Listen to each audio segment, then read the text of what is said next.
Hey everyone, welcome to the Relationship Pod. I'm your host, Sarah Boutros, a relationship coach helping women create more confidence and security in their relationships. Today, we're diving into how dating apps, social media, and the instant gratification culture are impacting our mental health. We're also going to be diving into what's dopamine really doing to our brains when it comes to love, attraction, and connection in modern dating. To help us unpack all this, I've got Lindsay Matthews with me. Lindsay has been in the tech space for over a decade where she focused a lot on consumer psychology. And we actually worked together on a dating app in Dubai, which was a really cool experience. Over the last 4 years, she's been diving deep into neuroscience, certified in brain health with Dr. Amen, and she's getting ready to start her master's at King's College next year.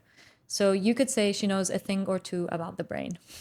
She's here to help us understand how dopamine's influencing our dating lives, and by the end of this, you'll have some practical tips for protecting your mental health while navigating relationships in the digital age. Welcome, Lindsay. Hey, thank you. So Thank you good for to having have me. you on the podcast. I'm excited. I felt like the last podcast we done was like a couple of years back and how the conversation's going to evolve. Yeah, but actually, it's kind of come 360, hasn't it? It has.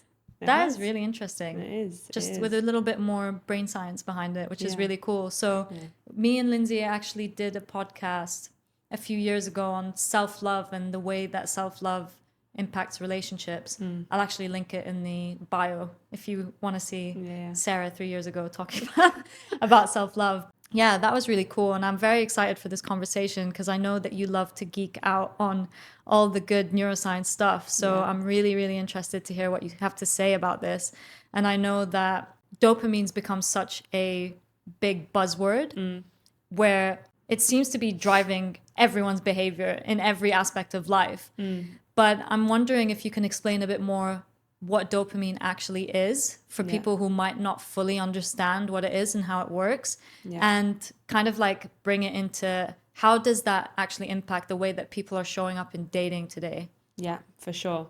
So you're right. It is a buzzword. And I actually done a training with a school a couple of weeks back. And one of the questions was, what do you think is influencing this kind of behavior around phone addiction?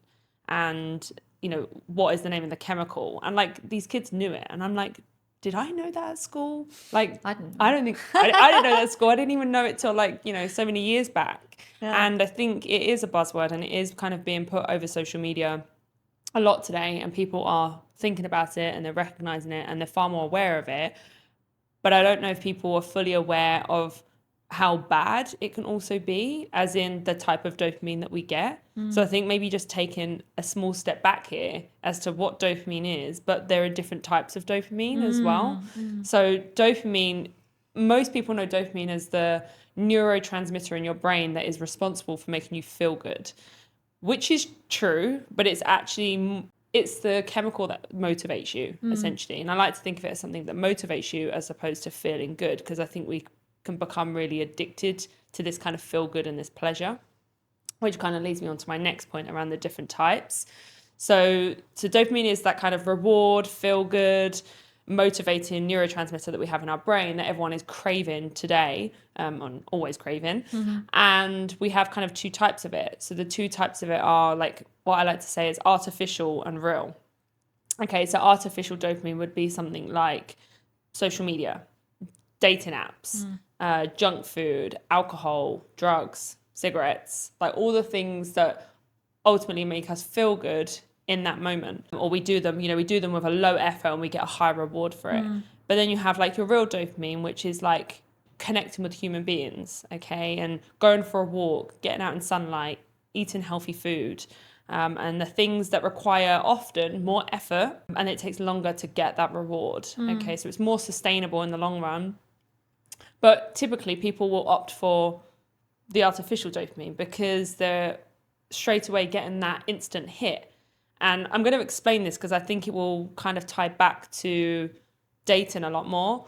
So, and I explained it to the kids a few weeks ago like this. So imagine like you have this kind of loop, this reward loop, okay? So you wake up in the morning and you have, if you think of your dopamine like a battery, okay? And your battery's full in the morning. If you do things during the day that are low effort and high reward, you're going to drain that battery much quicker, okay? Because you're getting a high reward for not doing much. It's like, trauma treat is like currency, okay? And then what happens when you drain the battery? You essentially have no motivation, or you don't feel good and you don't have that reward system.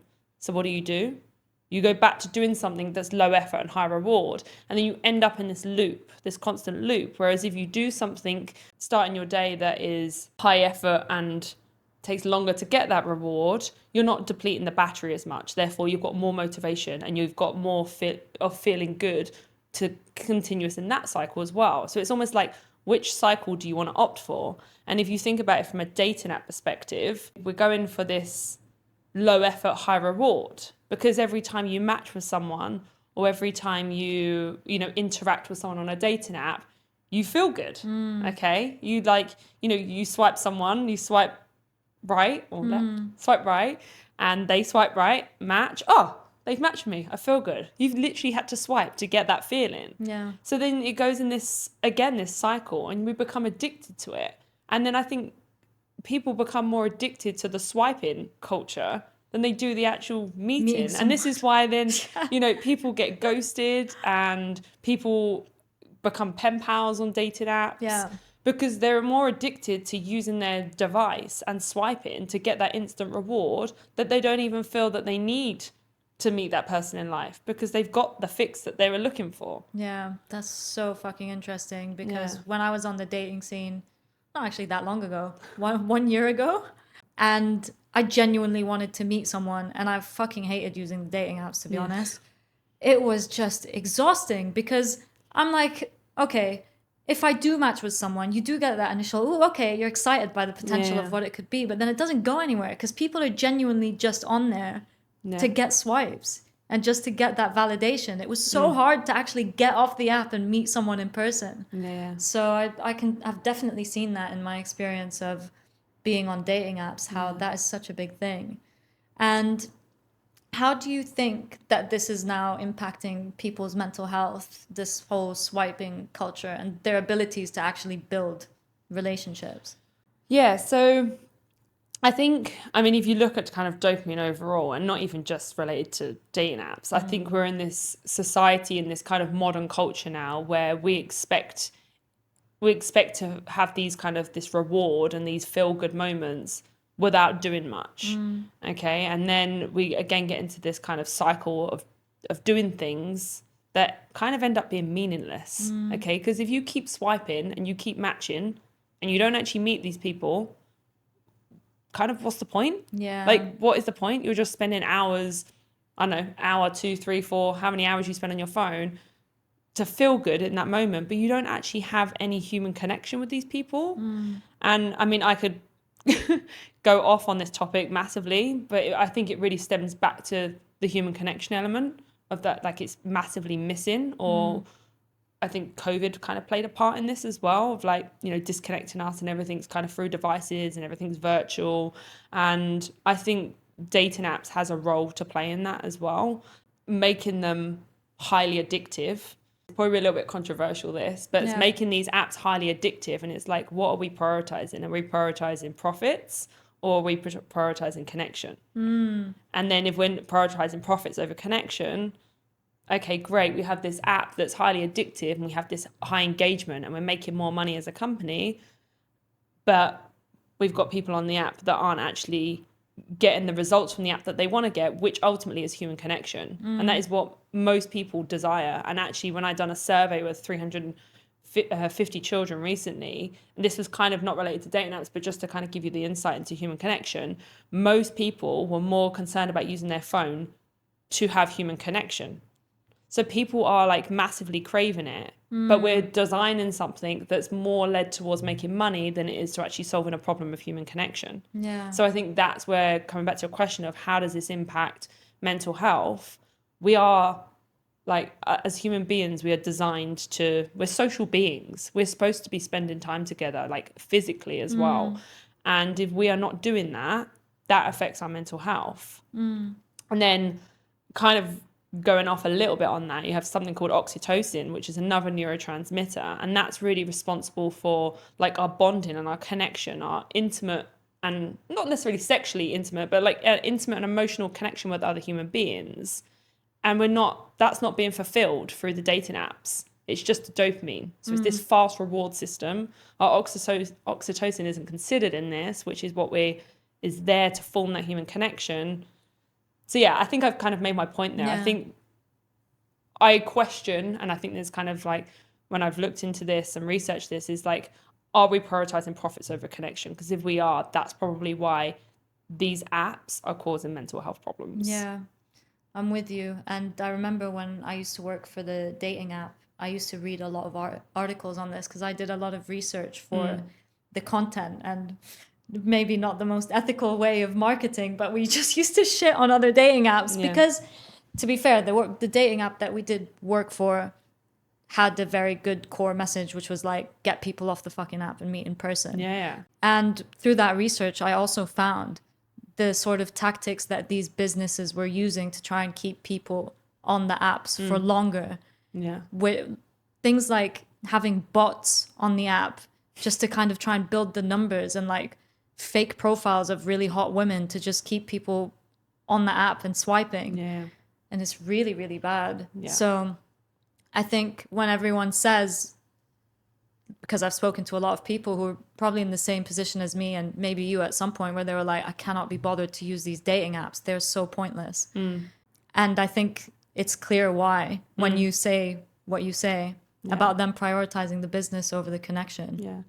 I think they play a part. Like, I know people that have met on dating apps and they're now married and they have children and they're happy. Okay, so this isn't like completely shitting on dating apps, all right?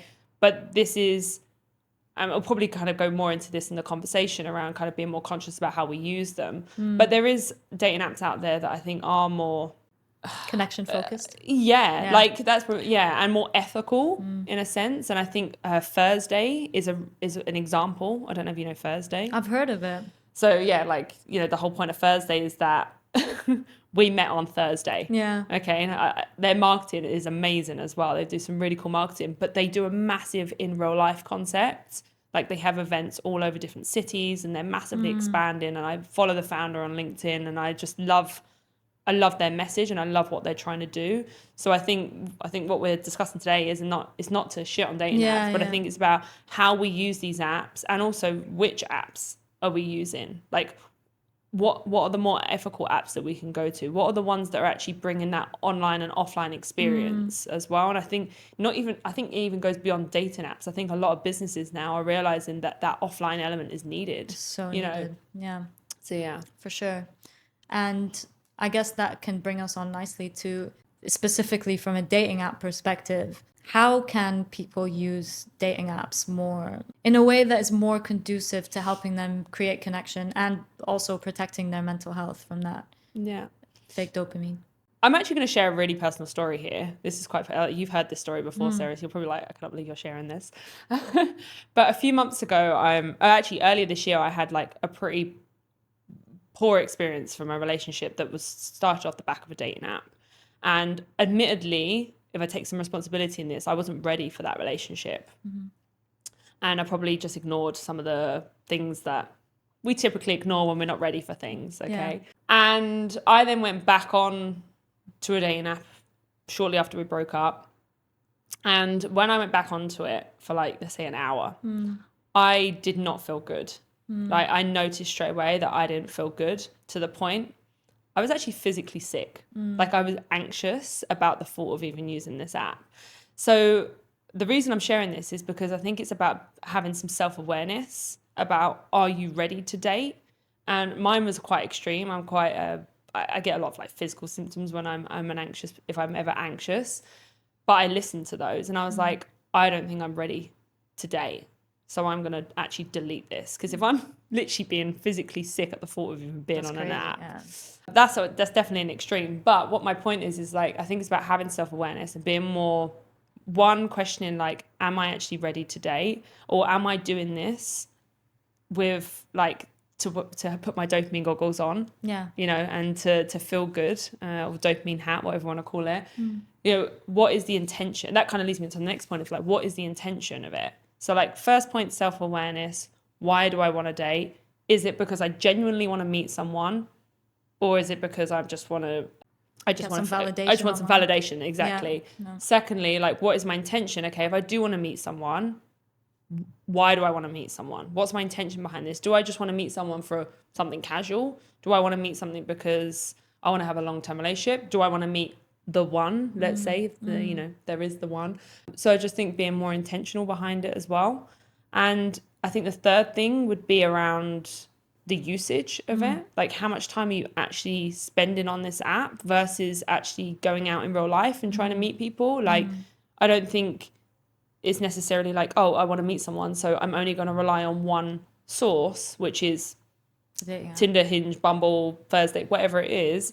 But I'm actually going to maybe spend 10 minutes a day on this dating app. But I'm also going to maybe try some new activities and some new hobbies that are things that are offline, with also to greater my chance of potentially meeting someone that has a similar interest to me as well. Yeah. So I love that. Yeah. I love that. I think it's so important to be intentional and mindful about how you use it. And I think getting out there in person and doing in-person stuff is like top tier. You can't really beat that, because we do need that human connection. But I also know a lot of people who are so busy that they have to rely on means of that to just make their lives a little bit easier to find someone. And so I think instead of just dismissing the whole idea of using it, because we know that there is definitely benefits to having it. Like I even met my partner on Hinge. Yeah. But yeah, just understanding how to put your boundaries with it and paying attention to how you feel when you're using it. 100%. Is super, super good. So would you say that 10 minutes a day is like something that you would recommend? I don't think there's like a right or wrong answer, and I'm not even sure I'm qualified to say like how long people should be spending on dating apps. Yeah. But I just know for me, and I think if we take it back to the neuroscience of it, of how much time we even spend on our devices, let alone these apps, I don't think it's healthy. It's not healthy to be, to form an addiction over these. Yeah, for sure. So it's like, not letting these companies win, allowing you to become addicted to them. It's really kind of setting that boundary with something. So totally with if 10 minutes a day, 20 minutes a day, it depends on you as a person, how much time do you actually have. But I think the less time that you're spending on these, probably the better. If you like, I'm with you. Yeah, I don't think we should be spending hours on these apps a day. I mean, there's far more probably productive things to be doing than just constantly swiping. Do you know what I think it is as well? I think that we are in such a day and age right now where a lot of people are struggling with like anxiety, depression, low self-worth. And these kind of really big emotions are so hard to deal with that going for those cheap dopamine options, not even just like the dating apps, just like doom scrolling on Instagram or posting a fucking selfie on the Instagram story to get people sending you heart likes and things like that. It's the easier way for people to deal with the pain that they're experiencing without actually having to put in a lot of effort. Yeah. And I think just touching on that, if you go back to what I was saying earlier around that kind of artificial dopamine and that real dopamine, that's the same for all artificial dopamine. Yeah. We use these forms of dopamine to essentially numb ourselves. And I've just finished an amazing book, and I highly, highly recommend everyone to read this, particularly in this world that we live in today, called Dopamine Nation. And it's about how our addiction to pleasure is causing us pain. And it really, there's a lot of different kind of, I don't like to call them case studies, let's call them kind of real life stories in the book where people are addicted to all sorts of things, whether it be drugs, like marijuana. There's some people that are addicted to romantic novels. That was crazy when you told me that. I was didn't like, even know that was a thing. And there's one person addicted to it's like a sexual thing. I'm not going to go into it. But there was all these different things that people were addicted to, and like they weren't really addicted to the thing. They were addicted to the feeling that they had or the escapism that they got in pursuit of that. Yeah. So I think if you are someone that's spending hours and hours trying to find someone on these dating apps, if you're not successful, if you're still on them, you probably haven't been successful. So questioning like, well, what is it that you're trying to get from that? And that kind of comes back to my point earlier around asking yourself, well, that self-awareness, why am I using this app? Because if it's a form of validation, there's much healthier ways that you can receive that validation. It's and having that probably comes back to self-love as well, right? But if it is that you are seeking a relationship, again, there's other ways in the mix of that. So I think we just need to be very, very conscious about how we use sources of artificial dopamine. Obviously, on the purpose of this topic, dating apps, but I think it goes for everything. I think it's even social media, like people, instead of actually asking somebody out on a date, they'll just slide into the DMs, do a little bit of flirting, a little fire emoji on the stories, but they don't actually make any effort. And this is also such a big problem now, because people will create false stories in their mind about what these little very, very bare minimum efforts mean. And they'll build up this whole thing about, oh my God, he likes me, he's going to want to be in a relationship with me, and just start daydreaming about something that doesn't even exist. And I think it's such a crazy like thing that we're experiencing now, which people like 50 years ago wouldn't have ever. They used to have to send letters to each other, like. But that was a lot of effort that people would have to put into like court someone, and now. But that's probably why like divorce rate was much lower. Because you wasn't doing things that were low effort and high reward. You were doing things that were high effort and sustainable reward. I don't like to call it low reward, because it's not. It's more of a sustainable reward and sustainable, pleasure, feel good, whatever we want to call this kind of, this thing called dopamine. And that's probably why it was more sustainable and it did last. Because you had to spend such a long time building something that you were more committed to it. And I think now everything is just too easy. And there's too many options. It's like decision fatigue. You'd even get decision fatigue from trying to decide who's going to be your partner. And I think people have become less tolerant as well. Well, while I'm not saying that you should ever be tolerant to like a toxic relationship or something, I think that any minor inconvenience that you might experience with someone then suddenly becomes the biggest deal breaker. And people are just like, why should I have to put up with this when there's 100 other people in the world that I could date? Yeah, but also, if you come back to like, you touched on around like my background in consumer psychology, right? Okay. And like, it's a big part of, building digital products and how people use them. And I do a lot of like user research, and it does come down to that of like, how do people use these products? And it also comes back to marketing as well, and how we position and how we message these things. And if you think about dating apps, our profiles are our marketing tool. We are marketing ourselves, okay? So of course, the people that are creating these profiles, including myself, we're thinking, how can we best position ourselves? How can we best sell ourselves? And then I think that's then a false sense of reality. Because you're going in and you're meeting this person with the perception of their profile, which they probably, I like to think my profile's as authentic as it can be, but I'm sure there's profiles out there that are not. For sure. And you go in with this perception of someone, and then that quickly gets depleted in minutes of meeting them. Like either they don't look like their profile, they said they were, this person, and they had a picture of them driving this car, and they turned up and didn't even have a car. Ford Fiesta. And then your confidence gets knocked in your judgment as well. And then you start to doubt yourself and the decisions that you're making, your decision-making abilities. And it's just a paradox of choice out there as well. It's like, okay, there's all these great profiles. So which one do I meet? And like you just said, you meet one person, there's not one thing quite right about them. So I'll just go and meet, I met up with Sarah. Now I'll just go and meet up with Lucy, because Sarah actually had something that didn't really, 100%. I didn't like her style. I didn't like her shoes. Yeah. And do you know what?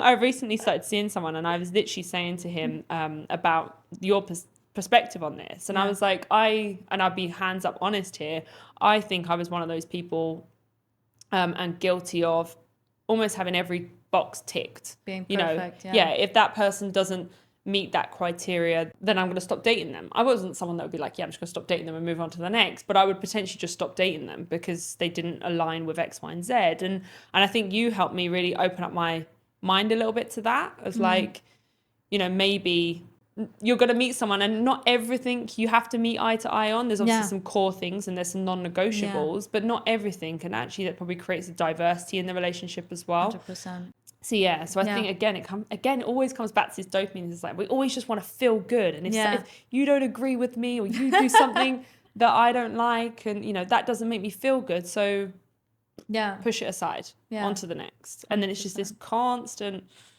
domino effect, roller coaster, or whatever you want to call it. So we obviously talked about how to start using dating apps more intentionally and not get sucked into that dopamine trap. But what other advice would you have for people who maybe do find themselves getting stuck in that dopamine trap, and not necessarily just on the dating apps, but maybe on social media and chasing that instant gratification from people, or even just, struggling with addictions, trying to numb the discomfort that they feel in themselves? What would you recommend for them to do?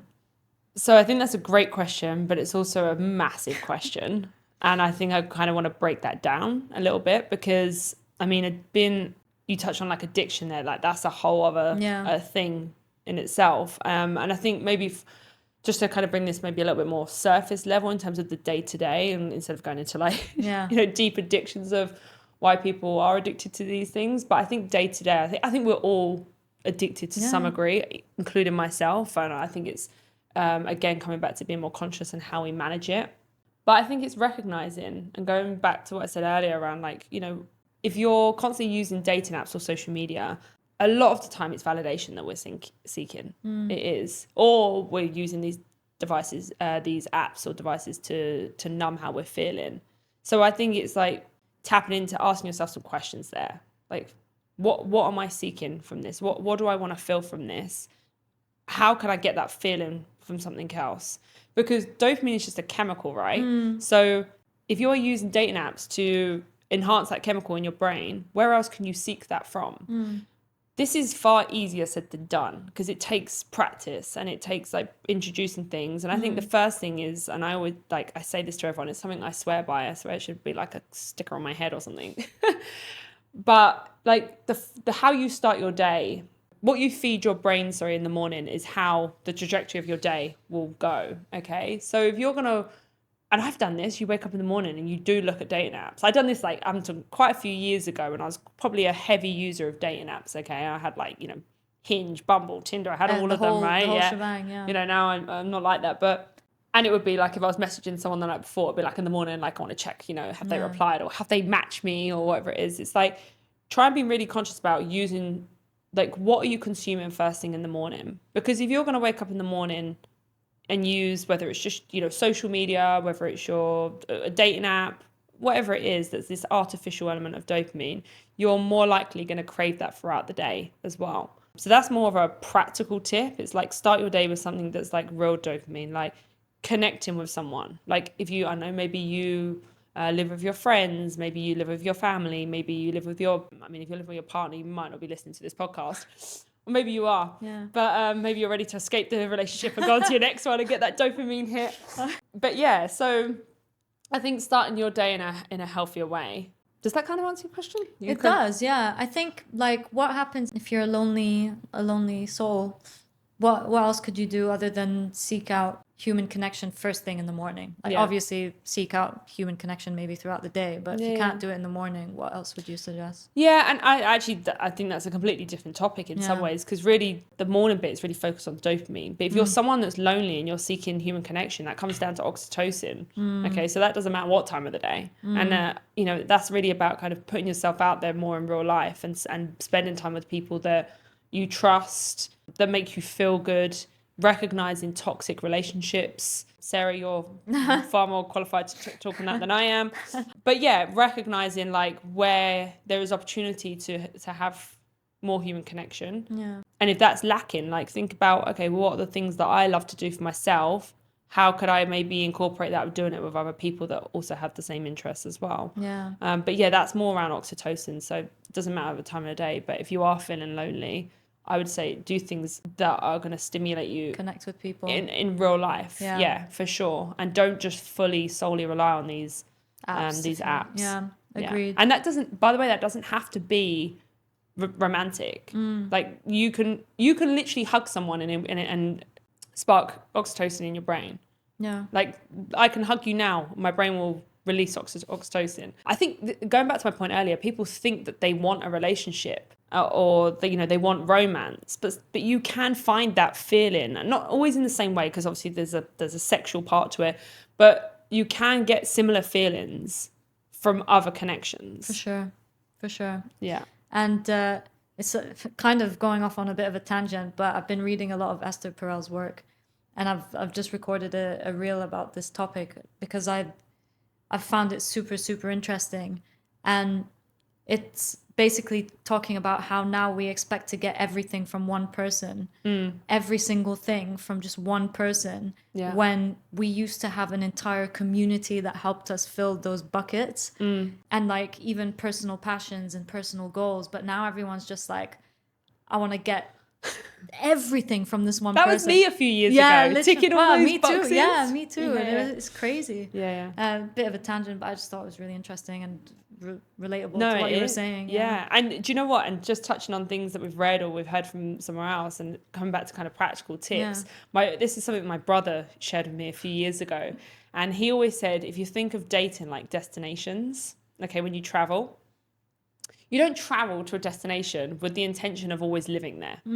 Okay. Most people don't. Okay. And, we're in this kind of expat mindset for sure. But you don't go, oh, I'm going to travel to Georgia because I think I'm going to move there. You just travel to Georgia or wherever else, Singapore or Japan, right? And then you might go there and go, oh my God, I fucking love it here.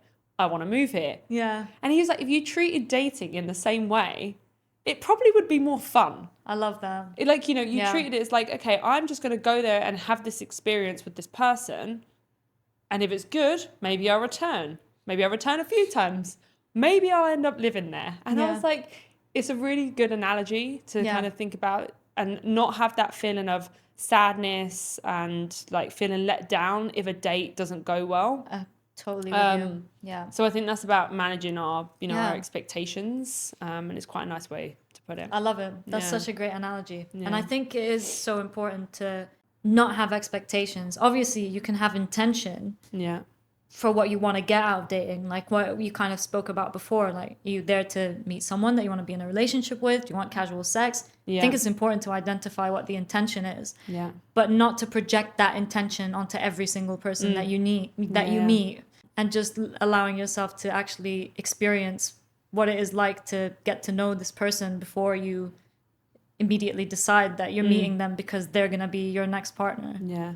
Do you know what? It's funny because we've talked a lot about dopamine in terms of like how it's used within like these dating apps. Yeah. But I also just want to touch on it from an in real life perspective because I've been probably guilty of this in the past and I've seen people around me do this. And we meet someone, okay, and we have this fantasy, well, not fantasy, but we have this version of them in our head of who we think they are based on their profile, right? And then we spend a lot of time with them within a short period of time of meeting them, okay? And each of those meetings with that new person, let's say I meet you on a Friday and I now meet you on a Saturday and a Sunday and a Monday, and, I see you like 4 or 5 days in a row, okay? It's exciting. It's making me feel good. It's increasing my dopamine. But what it's not doing is giving me space to actually think about, do I actually like this person? Or is it just that I feel good now because I've got a dopamine hit from meeting this new person and like you're kind of learning about them and whatever. And don't get me wrong, I've seen relationships where people have done this and it has worked. But in this modern dating, there's a lot of stats around this of like, more marriages that ended up in divorce, but 1 in 3 marriages are actually from online dating. So there's a lot of links in this behavior. And I just wonder if we're being kind of dopamine driven from the app, that might be kind of rippling into our in real life behaviors as well. 100%. So then we're constantly spending all this time with this person and we don't really know how we feel about them because we haven't even given ourselves the mental space to do that.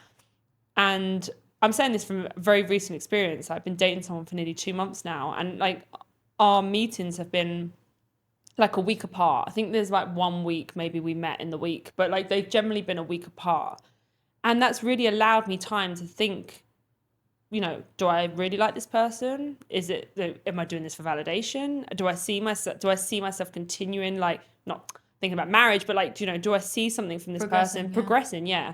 And it also give me a chance to miss that person. By the time I actually see them again a week later, I'm like, oh, I'm actually really excited to see you. Yeah. And it feels more of a healthy excitement as opposed to just like this roller coaster. So I think that's really important, is like kind of really thinking about it from an online and offline perspective of, God, I sound so tech. From an online and offline perspective of like, okay, what's the intention online of doing all this swiping, but what's the intention of offline of spending too much time with this person too quickly? For sure. Yeah. So true. And I see this a lot with the people that I work with as well, is that they are actually more addicted to the feeling than they are to the actual situation that they're in. And they think that they're in love with a person that they've only known for 2 months. Yeah. And they are confusing that excitement. I don't know if it's dopamine or what it is, but this whole roller coaster of emotions that they're experiencing from getting that validation from someone is completely clouding their reality of the situation. And then when that situation reveals itself for what it actually is, they're like, what the fuck's just happened? And then it's like they start blaming themselves. They're like, oh my gosh, it's because I'm anxious, because I'm this, because I'm that. It's like, no, it's like all the expectations and the whatever that feeling was that you were getting, that hit that you were getting from getting the validation from that relationship, that's what was sucking you into it. It wasn't the actual person, because you didn't really know the person. So true. And do you know what's really scary is when you start to behave differently and you start to take things slower and have more self-awareness and be more conscious about your actions, you then question, are they still right? Are they the right person? Yeah. And then you think that maybe the relationship's boring or, it's X, Y, and Z, but it's actually just probably a healthier, it's healthy and it's probably the way it should be. But we're so used to being in this dopamine fueled environment of just like validation from people and, this kind of feel good. I'm going to take you on this, especially in Dubai, I'm going to take you on this amazing day. I think you got taken on a helicopter once. Love bomb the shit out of me. Like all these like extravagant dates, and it can become really blurry. Yeah, so true. Yeah. And my client was just here for a podcast. She has struggled with this thing because she's always been attracted to these very highly exciting relationships, and she's just like, I just don't want to be with anyone boring. And even though healthy relationships might feel more boring than the extremes that you've been chasing, I think there still is a level of, I'm looking forward to seeing this person. Yeah. That's how you tell the difference between someone who's actually fucking... Because some people are just boring in your eyes. Some people are just not a good match, so you will find them boring. It doesn't mean it's a healthy relationship. It's just some people will be boring. Yeah. But I think, when you feel that stability, but you're still looking forward to seeing someone, I think that's the key sign. I've really enjoyed this conversation, and I love all of these topics that we've been diving into. I think to conclude, what would be really, really useful is, obviously, because we've talked about online dopamine and we've talked about offline dopamine. So what is one takeaway that you would want people to have for each area? So in terms of navigating the online dopamine and the offline. Okay, I think that's a very interesting question. Because do you know what's funny? Today is like the first time I've really thought about it like that as well. Yeah. But I would say, I always like to take a bit of a step back on these things, okay, and think about dopamine to start with, okay, and the core part of our brain that's really kind of responsible for that is our prefrontal cortex, which is what Dr. Amen likes to call like the CEO of our brain, okay. It's ultimately making all of our decisions. It's driving our life. So if we want to make change in anything we do in life, whether it be dating, using dating apps, work, like everything, it really comes from this part of our brain. So first thing I'd say we want to do, regardless kind of online, offline, is actually form a healthier dopamine habit and relationship, okay? And starting to drop out some of this artificial dopamine and bring in this real dopamine. And that is naturally going to change the way you are, okay? The way you're feeling, the way you're showing up day to day, the decisions you're making, which then is going to impact, using dating apps, meeting people offline. If you feel good about yourself, when you meet someone offline in real life. I don't like to call it offline. That sounds really weird. If you meet, it sounds very technical. Yeah. If you meet someone in real life and you are a happier version of yourself, you're probably going to, not to get all like woo woo here, but you're probably going to have a better, energetic attraction to that person. Yeah. And then if you're better at making decisions, okay, and you have better impulse control, which is essentially driven by this front part of our brain, you're probably going to be able to create healthier boundaries with the time that you spend on these apps, Tinder, Bumble, Hinge, whatever app it might be. And that's going to have positively impact our mental health as well. So I think it really comes back to the core of like understanding your relationship with dopamine in general, and then branching that out to the different areas of your life and how it's impacting those different areas. Because as I said, it is the driver. It's like the core driver. It's like, your Uber of your life, or that's a really bad analogy, but you know what I mean. Yeah. So yeah, so I know that's quite generic, but I think it really, you sometimes have to take a step back on these things. Dopamine is not just about dating, it's about everything. And you can probably, hopefully from that tip of adopting more real dopamine habits versus artificial dopamine, you're probably going to create a better outcome in a lot of areas of your life, and not just your relationships. Yeah, I love that and totally agree. I think we've both been on a bit of a journey with our dopamine, a bit of a dopamine journey. And I definitely have noticed, well, when I'm actually having good boundaries with it, you do notice such a big difference when you start to shift the ways that you're getting that dopamine from. So, and I just want to add actually one thing, if like there's a lot of stuff online now around like dopamine detoxes, and I hate that word. We shouldn't be detoxing from it. We actually need it in our lives massively to motivate us, to drive us, to feel good, to do the things that we want to do. And yes, you can detox for a few days and you bounce back and you feel great, but I think sometimes they're quick fixes. So I think it's really a practical tip would be what is one thing every day that you can add into your life that's real dopamine, and what's one thing that you can remove, and start to shift that. And then like over a course of a year, you'll probably, you turn your life around quite a lot, and your relationships and your addiction to Tinder and Hinge and Bumble. I love that. So, Thank you so much. No worries. Where can people find you if they want to pick your brains? Well, well, I'm not on Instagram because, dopamine and all that. No, I'm actually genuinely not on Instagram. You can find me personally mostly on LinkedIn, and I'm kind of got a blend of content around building tech products and neuroscience. It really kind of merges the two worlds together, and what we've kind of spoken about today. And you can also find my company Mind, which is MYND. That's M for mother, on Instagram, and that's the handle is This Is Mind. Awesome. Well. So yeah, thank you. Thank you for your time and thank for you sharing for your having me. knowledge. It's been awesome. And thank you guys for tuning in. I will see you in the next episode.